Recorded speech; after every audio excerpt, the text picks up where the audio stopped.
Hey, buddy. Kelly. Good afternoon already. Ooh, What a morning. what a morning indeed. Yes, sir. I feel like every year, this is a good thing, that I feel great about. We kind of one-up ourselves Yeah. when it comes to the co-commissioning of the greatest fantasy football league in the history of known fantasy football leagues. Yeah. I feel great. I feel pretty good. I mean, I don't know if we're the greatest of all time. Like, I'm sure there's some, like, real rich people playing. They like, fly people to places and, like, go to games together and all kinds of stuff. Well, without getting into it too much, we even got some input today that this is one of the best leagues known to man. For sure. Yeah. I mean, that's the thing. We'll keep improving, and as soon as I win the lottery, I guarantee you we're going to be jet-setting all over the place as a part of the league, and lavish, expensive trophies and gifts and whatnot. I just love this rhythm, this cycle of life of summer is hot, it's tough, and then you get to start like ramping up into spooky season, birthday alley, whatever you like, just all the festivities that lead to Christmas and the New Year. And for me, my Cooler anniversary. weather, anniversary, Yeah, it's just football. yeah. It's a pretty good time of year. And luckily, with the weather, we've gotten real lucky so far this year in terms of it not being stupid hot, although this next week is like our first real dose of Yep. real summer heat. 100 plus every day actual temp. You gotta wonder if it's gonna be like that until like November, Thanksgiving. I was talking to my brother, and I was like, I'm hoping this is going to be like a 6-week thing. Uh-huh. All of August is going to be real hot. First couple weeks of September, but then the end of September, it'll start coming back down into. I'm hoping. I mean, no idea what's going to happen. I was thinking on the way here, marching band kids start getting ready. Mm-hmm. So it's like time to turn up the heat. Those kids. Yeah. Oh man, but yeah, what a great time of year. Commissioning this league is a lot of fun. Yeah. Get to, not gonna reveal any secrets on here about that, but wheels are set in motion tonight. Wheels are set in motion right now. Oh yeah, the wheels Yeah. have already been turning. Stuff has escaped the, never mind, yeah. Things have been set in motion that cannot Shut be. up. I use that video so often. Alright, so for me, last time I talked about I'm trying to do this project of listening to all the albums I've ever listened to in the order that I listened to them in. Mm-hmm. And I think I specified this, but for me I'm starting with CDs. Like I have listened to albums on tape prior to this, Right. but frankly the memory is so fuzzy it wouldn't really do what I'm trying to do here. Yeah. Like I'm trying to relive an interest I had. Like I heard a song on the radio and I was like, I want to hear all those songs. Mm-hmm. And or just a song came up because the second album I'm looking at is an example of a song came up in like a soundtrack cassette tape that I used to have, and it's like, I like that artist, I want to hear everything that they did around this. So I have 1, 2, 3, 4, 5, 6, 7, 8. The first 8 albums that I'll be doing, Yeah. I'm pretty sure. But this is like got to be 1997 to 1999. That's a lot of albums for that short time period. Yeah. It is. Third Eye Blind, which I've already done. Second one might astound and confuse you, but Sarah McLachlan's Mirror Ball. I think that tracks for you. That comes from the City of Angels soundtrack and one of the songs on there. And I would fall asleep to that album over and over and over because it's like real chill. It was kind of like early ASMR, actually, now that I'm thinking of it. But it was a solid, like, fall asleep. I still use it to fall asleep on planes and stuff. I'm, like, really struggling to fall asleep. Because it is, like, that formative or whatever.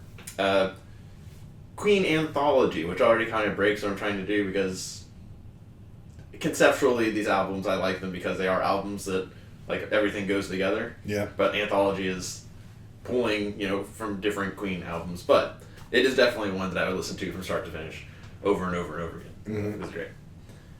Bush 16 Stone. Okay. You remember that one? It starts with Everything's In. It's got Glycerin on it. I mean, I'm sure I know a couple songs, but I never listened to it cover to cover. Big deal for me. One of the formative, like, growing up things, like, from moving from A-Leaf to Spring and Imperial Oaks, that was when we got cable for the first time. Yeah. And it wasn't just, like, basic cable. It was also, like, HBO and some movie channels. And that was, like, 1997. I was going from 5th grade to 6th grade. And big movies that I would, like... First of all, that was a time when it was not uncommon for me to just, like, pull 24, 48 hour... Like, just not sleep. Because that was... I don't know, it makes you, like, wacky. But then also, like, so many movies, like, Can't Hardly Wait. Do you remember that movie? I mean, vaguely. I Know What You Did Last Summer. Just, like, that, Cruel Intentions. I would stay up, like, watching those sorts of movies, going from, like, 5th grade to 6th grade, being like, yeah, it's about to get weird. So that was cool. And, just, like, getting puberty and, like, oh, life's changing and stuff. Like, that was that time. Yeah. Yeah. 16 Stone. The reason this all comes back to that. HBO had a show called Reverb. Do you remember that show? I remember it being a show. I don't know if I ever watched it. One of the episodes that would come on just over and over and over again, and this, like, left a mark on me, was Bush and Stained. Yeah. And they were going back and forth, as they would do their sets. And that's why I got into 16 Stone, because I was like, that's just awesome. The performances that Bush was doing. Matchbox 20, Yourself for Someone Like You. Creed, My Own Prison. Dave Matthews, Before These Crowded Streets. And Creed, Human Clay. Just double tap a Creed at the end there. So those are the ones I'm getting through. I've only gotten through Third Eye Blind, so I gotta listen to Mirrorball. Well, that's exciting. Yeah. But that's obviously, like, on the radio and hanging out with other people, I would listen to other music. There's, like, way more music that was going on at the time. I'm not trying to say, like, this is, like, all I listened to, but these are the albums that, like, I had on me. Yeah. Yeah. And that I sought out and all that. Very cool. I guess you were into music pretty hard before I was. I don't think I was really, like, starting to really, like, buy albums until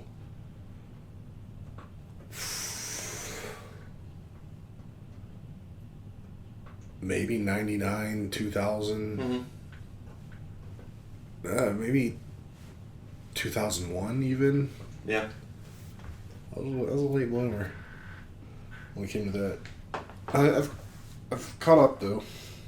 Now that you can stream and, like, listen to any song that you want to, I feel like that really changed accessing music and buying, like, spending money on music, in the sense that now if I heard a song, it would be really simple for me to get that whole album. Yeah, okay, this is where I'm going with this.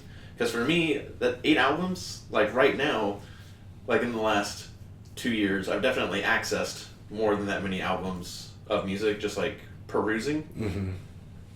But 6th grade, 7th grade, gosh, how old must I have been? But, like, a child with an allowance, that's... 12, 13. CDs used to cost, like, $12, $15, $20. Like, times 8. That's a huge amount of money. Right. So it seems like... I was surprised it was a small number. I was like, this is such a small number. But that has everything to do with it being pre-internet. Because now, like, same situation with the internet. Probably be listening to way more music. you could technically listen to all those albums in one single day without leaving your house. Yeah. So. I'm not going to, yeah. I'm going to do it faster than the 2 years it took me to listen to it, but I do, when I listen to these, I want to listen to them from start to finish.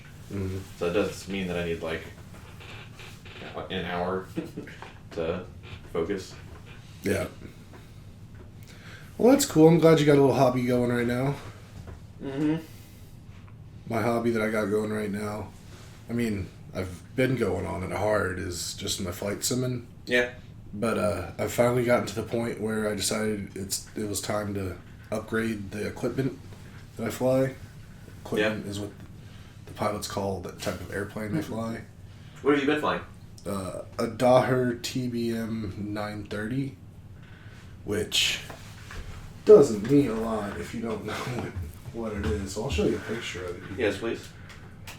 But it's a single engine turboprop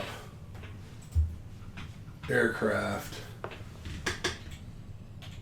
It's basically like a private jet, but a prop instead of a turboprop, yeah. and a very small one at that. Small-ish. Okay, that looks pretty cool. So yeah. Daher. Okay.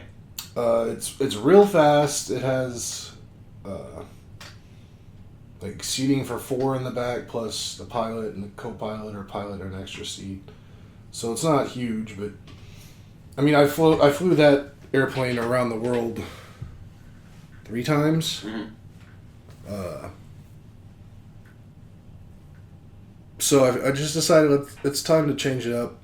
Because it's also funny because that's like the easiest plane to fly in the flight sim. Uh-huh. But I was like, it's time to challenge myself, upgrade. So now over the last week, have been learning how to fly the Cessna Citation CJ4 private jet.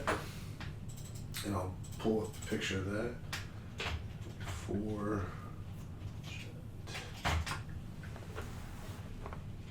Oh, yeah.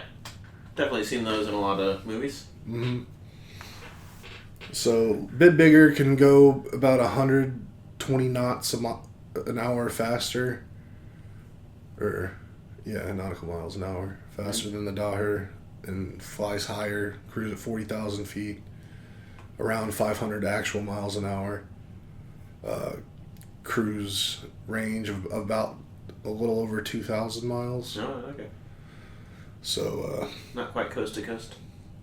No, not quite, but I mean far enough that I've already started another around the world flight just because it's what I do now, I guess, is just fly around the world. Yeah, okay. But I do it different ways each time. Like, that's important, I think. The first time I did it was just appear, just get around the world. The second time was touch every single continent. Mm-hmm. Third time was around the poles. And then this time I'm going west instead of east, because the first 2 were just, I was going east the whole time. Because that's, in real life, if you're to actually try to go fly around the world, you'd want to probably go east just because there's favorable winds going east to west for whatever reason. Mm-hmm. But just changing it up. But learning how to fly this is not easy. That's what I was going to ask. So the Daher had a prop in the nose, Mm-hmm. which I don't know how people think about planes anymore, but that's used to be like how I would think of a plane. Mm-hmm. And then I would say now I think of a plane more like this with twin jets at the tail, Mm-hmm. and then like bigger planes, jets under the wings. Right. But even some big planes still have like the tail Mm-hmm. dual jets. I mean, they're not, I'd call them medium-sized Uh-huh. planes. They're the big ones. All have them under the wings. Yeah. But so tell me how that's different, the prop at the nose versus this, and is it because of that? Is it because of like the control system and being different? Like what's so much harder? Well, okay, so just the difference in positioning of the engines, that's just all down to design. Like with a turboprop, you have a propeller, so you kind of need that out front, so it's not knocking into anything. And there are pusher prop aircraft where the propeller's on the back. Okay. But that does significantly decrease the angle of attack you can have on takeoffs and landings, because if you're going to take off and you pull back too much, your prop You'll hurt will your prop. strike. Okay, yeah. Same when you're coming into land. If you're coming in with your nose too high, prop strike. These kind of jets, the reason why they're on the back instead of under the wings is mostly just for aerodynamics and also for sound, just to keep the sound behind all the passengers because it's a comfort thing. Okay. And then the big jets, the engines are just so massive they have to be under like basically the center of gravity of the airplane. Okay, because if they For were at the tail, balance. that'd be weird. Yeah, I mean, Balance-wise. yeah, you have to like on every airplane, like in the middle of it, there's like one spot where you could put a pole and balance the whole airplane on, like theoretically, because there has to be a center of gravity in a very specific point. Because if it's too far forward, too far back, you're gonna crash. That makes visualizing it like that, like with the whole plane on a pole. Right. Yeah, there's got to be somewhere that makes sense that doesn't make it wobbly. Right. Big crash. You want it as stable as possible, and as stable as possible, you want all the weight as close to the center, as opposed to trying to counterbalance. But what makes flying the jet more hard? It's basically all the navigation, because in the Daher, with the flight simulator, you could just, when you're setting up your flight, click your departure, click your destination before you even start the flight.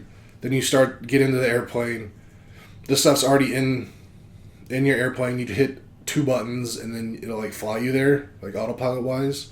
With this, it's way more manual. Like it's FMS. There's like a flight module something or whatever. It's like a built-in computer to the airplane with like buttons and stuff. Like it looks real old school, but like you have to learn like how to program that thing with your flight plan. Okay. And, like I have to go to a different website to create a flight plan to then input into my airplane. Like, I love that it's manually. that realistic. Yeah, like it's super realistic. And I'm not doing things 100% the way you actually should if you were flying in the real world with other airplane and air traffic control and stuff. Like you want to hit certain vectors and whatnot, but I kind of cut the corners and just fly A to B. But still, you got to input like your performance, like what altitude you're going to be at, how heavy your plane is, what the temperature is outside, what the winds are doing. It's just it takes probably half an hour for me to get the plane ready to just take off. I mean, maybe not half an hour, maybe 20 minutes. But that's, to be clear, that's not you telling like a tower or anything outside of the plane or anything. That's you telling the plane, hey, this is what I'm doing? Yeah, I'm just programming stuff into the plane. And is that so it'll set parameters? Yeah, it basically you're setting up your flight plan and your autopilot. So you're telling it, hey, I'm taking off from this runway at this airport that's at this altitude, because elevation changes, so you need to know what altitude you're starting at. Like in Austin, the Austin airport's around 600 foot elevation in terms of like 0 sea level. So if you go to Denver, yeah, you're 5,200 something feet, and you just got to put all that information in, and then you tell it like the waypoints that you want to hit. And like I skip this sometimes because it does get really into the weeds, but like there's departures and arrivals for like if you're going to major airports. There's sectional charts and these charts of airports where it shows like what the pattern is and how to approach the airport. Like there's a specific point in the air that you have to intercept to then get into a pattern and hit these other points along the way. You go there and say, hey, I'm here, and then the tower tells you, all right, you're landing in this order? Well, yeah, well, you'll talk to the tower, but it's more telling the airplane where it needs to turn, when it needs to descend, ascend, this or that. So you do the talking, but you want that plugged into the plane so that it'll... Yeah, it just does it. And then because everything about flying is you want it as everything as redundant as possible. You have the autopilot, you're monitoring the autopilot, but you want your hands to be off as much as possible because machines make mistakes far less often than humans. So you leave it to that. But yeah, it's just plugging that in. Like then you got to put all your waypoints. Like I can show you. Yeah, I'm learning stuff. This is cool. SimBrief is the software I use. Where's my... Do I not have this open already? I probably closed it. How do I get back to my page? Oh, Navigraph. Going to Navigraph, y'all.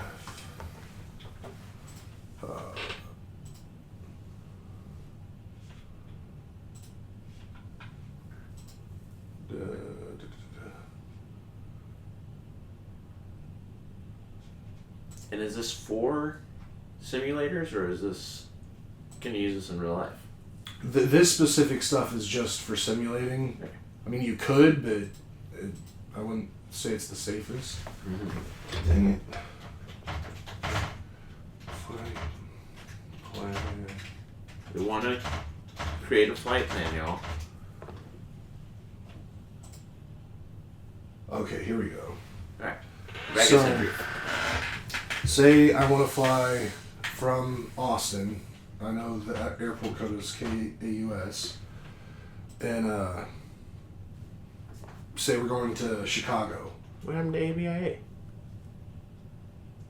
That's just not the Okay. the airport code. And then MCO, I think, is... That's one of the Chicago airports. I can't remember if it's Midway or whatever. And then here you come and choose what your equipment is, what your airplane is, and you can choose between all these airplanes. But we are looking for the Citation CJ4. Oh no, MCO is Orlando. That's right. I always get them mixed up because MCO and ORD. I always think ORD is Orlando, but that's Chicago. So then, like, descent profile, climb profile, make sure all that looks good, and then you generate a flight plan. And then when you generate the flight plan, it will show you, this is basically what you're going to do. And here, this is basically what I'm programming into the route, into the computer in the airplane. I see what's happening. KAUS, your origin, runway 18 left. You're going to fly, I mean, these are your intentions, like flight level 410 at blah blah, and then these are different spots along the way. I see IAH in there.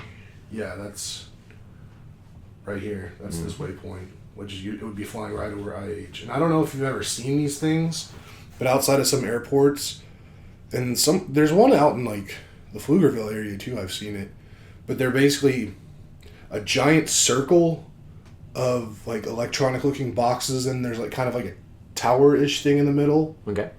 Those are these spots, and they're put all over the country and all over the world to like locate airplanes, locate their stuff, and then it shows. I think this is the departure you want to take, and then you'll fly direct to IH jet level, or jet 86 is the something about it being a jet. Go to here, hit charge, hit pricey 3, and then come into MCO. So yeah, you have to plug all this stuff in, plus the arrivals, departures, and then all these spots pop up in your cockpit, and once you get up in there and going, you hit go, and then it'll take you all the way into where you want to go. But it's just very involved. Yeah. It takes a lot of time, but it's a lot of fun. Like, I get it. As much as I was excited for the commissioners conference this morning, I was like, man, this is gonna eat up so much of my flying time today. Like, I want to be in the air. I want to be programming my flying plans. I want to be doing the stuff. But I mean, the actual flying of the airplane is pretty easy. Like, it lands easier than any other airplane I've flown in the game so far. But everything else about getting it into the air is hard. Mm-hmm. But it's just fun. It tickles me so much. I like Excellent. pretending I'm a pilot. So that's my update on my hobby. Talk about shows that are coming and going, and then Olympics, and then wrap up. Sure. So we are finishing The Boys season 4. Mm-hmm. I think it's been great. We're gonna watch the final episode together, I guess. Here. Yeah, I think Later that's the today. plan. Yeah, no comment. No comment. No. You have not liked it. It's just not for me. Okay. And that's okay. It's not a bad show. It's not for me. Respect. We will. So Wednesdays is when we stream something together, Mm-hmm. and I think we're on the same page that we're going from The Boys to Hard Knocks. Is Yes, that more your speed? That's completely my speed. I can't wait. We finished the Hard Knocks postseason, the Giants one. Off season. Pretty great. Yeah, I really enjoyed that. All of it. I love all the football content. Any football content. I want it all. I liked the Giants specifically. I don't know what your impression was, but I am not worried about them this season. I am not either.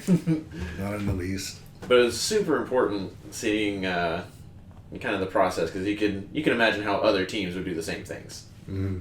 And I liked some of the decision making, but like the staff,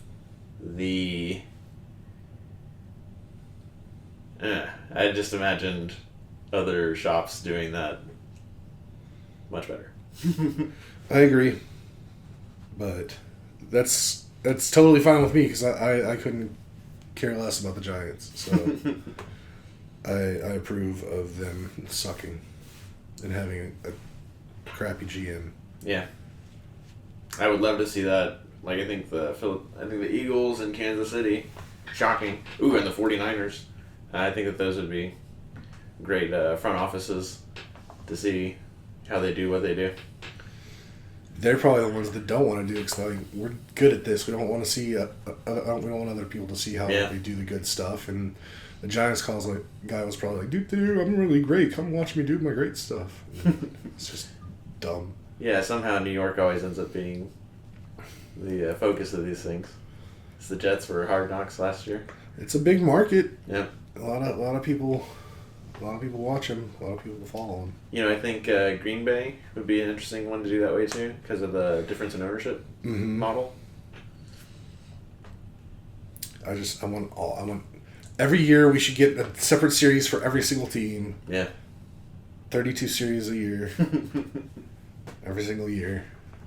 I don't disagree. I mean, all these markets have some production team do that. You don't have to wait for HBO Hard Knocks to do it. I mean, NFL Films is pretty big. I mean, I think they're like everywhere all the time anyway, pretty much. And then it's just a matter of what they decide to use. That made me, again, I don't want to give away anything from earlier today, but you may or may not. That's just for me and Kelly. Yeah. Watch that Hard Knocks. Ash and I are putting a bow on a lot of our media. Yeah. And not replacing those slots with other media for the sake of beginning and finishing the show Veep before the next election. Yeah. If anybody's never seen Veep, I know I've talked about it on here before. It's one of those shows we're always going to rewatch. I think it still holds up, like from technology standpoint. So I don't think it ever feels like too out of place or out of time. Mm-hmm. And I can't wait to watch it again. It's just so good, and I really am looking forward to watching it before this election. Yeah, I've never watched it through. I've seen numerous episodes, but I don't know, maybe it's worth going back. Although even it being what it is, just being about politics gives me the eeks. The icks. I like how hysterically mean everybody is to each other. I like that a lot. I don't like people being mean. They do it so well. Yeah, but we're finishing Tacoma Fire Department. We paused Barry at the end of season 2. New Girl, we're letting ride, so it'll basically be like New Girl, Veep, and then football content. For who knows how. Oh, but we also got to start coming up with our playlist over there at Dashwood Manor when it comes to spooky season. Because I want to watch American Horror Story, like catch up on that, because we haven't watched in probably 4 years. Yeah. So there's plenty of that. And then there's classics like Bates Motel, Haunting of Hill House, a lot of stuff on Netflix. there might be some new, unique to this year stuff. So just leaving that bandwidth open for that kind of programming. I saw that. I think it's only a week or two away from them dropping Twisters on streaming. Nice. Can't wait for that. I also discovered last night, I think it was last night, sometime recently, that there's a new Aliens movie coming out. Romulus, yeah. It might already be out. I categorize that in spooky. Oh, yeah, for sure. Yeah. Space horror. I remember the first two movies fucking me up as a kid. Mm. I mean, I'll watch them today and, like, don't get near as scared. But I remember as a little kid, I was like... Because then, also, the first or second time I think I ever went to Disney... Yeah. At Disney Studios, which used to be MGM Studios, they had a ride called, like, the Great Movie Ride or something. Mm-hmm. It was like you're in a cart and basically took you through, like, scenes of famous movies throughout the years. And there was one point, like, you're going into this tunnel thing, and one of the xenomorphs would be, like, right up above you, like, hissing at you. Cool. And I remember, like, I freaked out as a kid when that was there. And, like, my eyes were closed the entire rest of the ride. Those are good to make spooky. Oh. Those are good to make scary. Oh. Yeah. Aliens, Terminator 2, and I believe Highlander are all examples of... I saw the second movie before I saw the first movie. Mm-hmm. I think Terminator and Highlander, specifically because of, like, sex scenes, nudity, that kind of stuff. The same... Maybe they both having, like, exactly 12 seconds of, like, boob showing.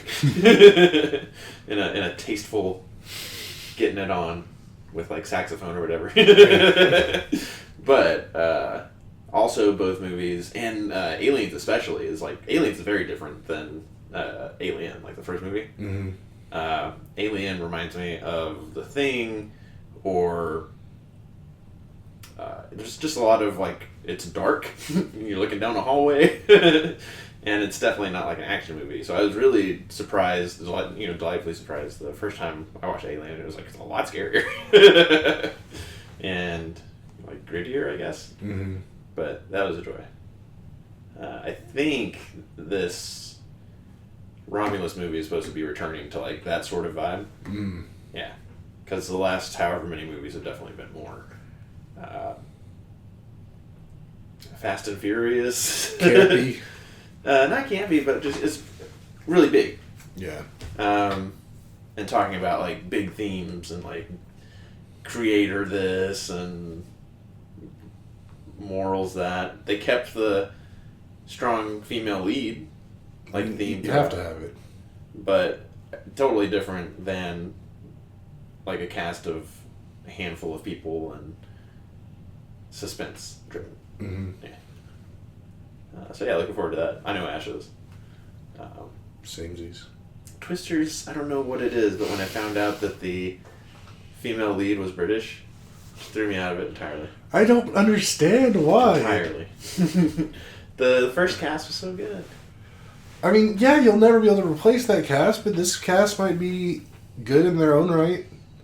Yeah, but Twisters, cyclones, tornadoes, I think they're very specifically, like, North American. I mean, they do happen to other places, and a lot of foreign people come to America because they're fascinated by them and they want to study them. Okay. How do you get more American than Helen Hunt and Bill Paxton? It's Helen Hunt, right? I think so. Better be. But, yeah, like, really genuinely, I saw the two of them doing an interview, I was like, ugh! I don't know why you are associating patriotism in America to Twisters so much. Yeah, I'm piece shit. That's probably my most bigoted thing I've ever done. Hopefully. I ain't no American. I'm always down for a British accent, so that just makes it even better for me. I think everybody should have British accents. Does she even use a British accent in the movie? I don't think so. I think that's pretending to be That's from fine. Tornado Valley. That's fine. But I don't know. Maybe. You're silly, Nate. I'm gonna watch the shit out of it. Good. Olympics. It's been great so far. I mean, the U.S. is underperforming in my eyes, but there's still time. I've been out the last couple of days. I know track has started, and swimming has been going off. I think yesterday I got like 6 separate Katie Ledecky is the best notifications from ESPN. Yeah. I love it so much. I'm bummed we didn't have we didn't talk last week because I got sick, and then there was a lot of good Olympic talk to be had there about the opening ceremonies, because I don't think we ever talked about that even. Which I loved everything about the opening ceremonies, and I don't care what anybody says. I thought they were intensely French. I mean, they were, and they should be. Like, it's France. Like, don't unfrench yourself. French the world. And they did. And they had metal as one of the acts. Gojira. Yeah. Which I didn't even know they were French. I knew the band. I've heard their music before, but I didn't know they were from France. Same. And come on, I think as a red-blooded American, you got to be down with beheading nobility. Everything about that was great. And I mean, weather wasn't great, but I enjoyed the boats. I thought the boats were more interesting than them just walking around a track in a stadium. Yeah.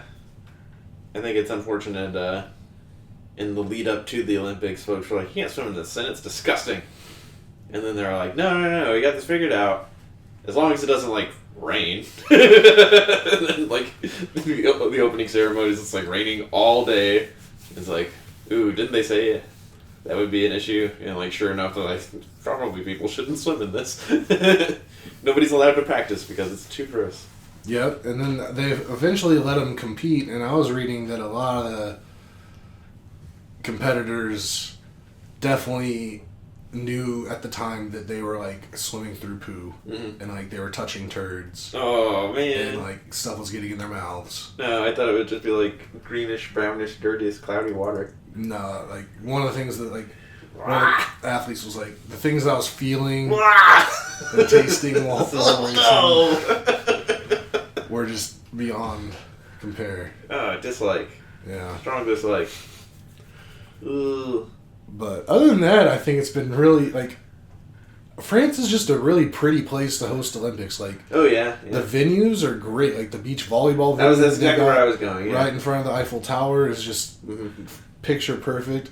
I don't know if you've seen the fencing arena that they were in, but that's some kind of, like, fancy, like, historical building that they were in with giant ceilings and arch ceilings and stuff. Like, it was beautiful. So I actually don't think I recall the background of that. But yeah, I did watch a lot of the fencing, which we did well in as Americans. But then also all the horse events, I believe, have been at the Palace of Versailles. Yeah. Which is pretty dope. Surfing has been out in Tahiti. Yeah. Have you seen that? I've seen a ton of that. Those waves are... I saw a dude's board get broken in half because he got just mangled by a wave. That sucks. And, like, they had to race out on jet skis to go get him and stuff and, like, pick up the pieces of his board. I saw a girl eat it. Like, get swallowed up by a tunnel she was in. And I was like, I wonder if that's not as bad as it looks. And then it was like, yeah, no, that's not good. Oh, wow. The Grand Palace. That's where they're doing the fencing, huh? Like, look at that. Like, what is America going to have when we have it in L.A. in 4 years? Like, it's all going to... SoFi Stadium. And, like, I was talking to Jerry yesterday. I was like, what are, like, the B-roll shots going to be of L.A.? Like, you know how in this Olympics they'll show, like, the Rhine, and then they'll show the Rhine, the Seine. Yeah. Like, the Arc de Triomphe, and the museum, and the... Like, there's just a lot of cool shots. Like, what is there to look at in L.A.? Like, you'll see Venice Beach, the Hollywood sign, the Capitol Records building. There's a big one you're missing. I know they'll show it. I would bet. So much money, they show it so many times. The Griffith Observatory. Okay, Griffith. I mean, that's the Hollywood sign too. Is it? Much. They're like right Okay. next to each other, I think. Like, that's it. Show the LA River. Yeah, I wonder how far away we'll go and say that that's still L.A. Like the views. Yeah. I mean, if you get a little outside of LA, there's some like nice mountainy looking areas. Big and Bear. stuff. We've got to be doing some stuff there. I don't know. It's just compared to France, I'm worried that LA is going to look like trash. But I mean, compared to Paris, most places in the world are going to look trash. It's one of the most beautiful cities there are. Yeah, and definitely the Olympics, the French didn't like literally start them. They started with the Greeks and all that. But I think the French take credit for like reviving the Olympics. Yeah, I in think the modern first history. modern Yeah. Olympics were in France. Yeah. So, So they should have a pretty nice looking one. yeah. But it's great. I mean, as soon as we're done here, well, I'm probably going to go get lunch, but then it's going to be like all Olympic stuff the rest of the day for me. Well, until you come back over and we do the boys thing. Mm-hmm. And Olympics will probably still be on the side screen. Yeah. I believe the women's basketball has been excelling as predicted. Men's basketball certainly has. Women's rugby, we watched a ton of that. That was pretty cool. I watched a ton of the rugby sevens. That's what I'm talking about. Okay. Yeah. Because there's the sevens and then there's the full team rugbies.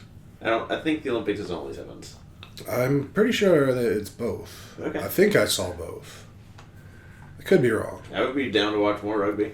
I mean, rugby sevens is where it's at. Yeah. Rugby, like full 11 on 11 rugby or whatever it is, it's a lot slower paced, a lot more boring. You can imagine Ashley's excitement at some stiff arming that occurred. I was watching the rugby and I was just like, there's nothing about this would make me ever want to play the game. Nothing about it seems enjoyable. Mm-hmm. Like, you're either running your butt off or like you're getting hit really hard with no pads at all. Yeah. I've seen at least 3 concussions happen. And then Yeah, there's definitely a concussion in the U.S.-Brazil game that we were watching a 6-minute replay. So we're like, what happened? I mean, I definitely saw a guy, I'm sure he got concussed, but he just hopped back up after a few seconds and just kept playing. And I was like, he's got a one-way ticket to CTE Town. Between ROTC and Ultimate Frisbee and friends of those two, I knew a bunch of folks on both the men's and women's rugby team at TCU. Mm-hmm. And they were just the best. How so? Like, good-natured and fun. You know how, like, Ultimate Frisbee people are? Yeah. But then, like, jacked. Yeah. A lot more testosterone. Yeah, but they were, like, good-natured and, like, jolly and just always... If testosterone, like, can make you angry sometimes, they were, like, always down for a good time. Yeah. Kind of similar vibes like being in Ireland, but, like, as a different sort of thing. Or it was just, like, always having a good time, always in that same, like, Ultimate Frisbee context of, like, we're here to have a good time. Like, yeah, we're competitive and all that, but... Like, nobody wants to be a dick. Like, you can sometimes be... Like, in football, the, like, trash talking, I don't think that happens as often in a sport like rugby. I think it's, like, similar to martial arts, where it's like, we're really going to, like, hurt each other out there. So I think it's a little bit more respectful. There's stuff going into it that, like, having not played it, I can only, like, talk about it as an observer. Right. Yeah. And then knowing the people that those people hung out with. Maybe I put some bias on that, too. But I some of them, they were great. I mean, I'm not saying they're not. They got some wires crossed. Cause I just don't understand it. But that's fine. It's fun to watch. Word. Alright, I got some, like, petty philosophical stuff, but we're trying to be quick about this one so we can get on our days after having done so much commissioner work. Yeah. My brain is pretty tired. It's had to work hard today. I still gotta go do squats. Gross. Yeah, so I'm gonna do that and come back over here, and then hopefully some things will have wrapped up. Draft an email, get some news out the door tonight. Sounds good. All right, everybody. If you made it to the end, don't forget to like, subscribe, hit the notification bell, tell your friends, and go watch some more Olympics. Peace out.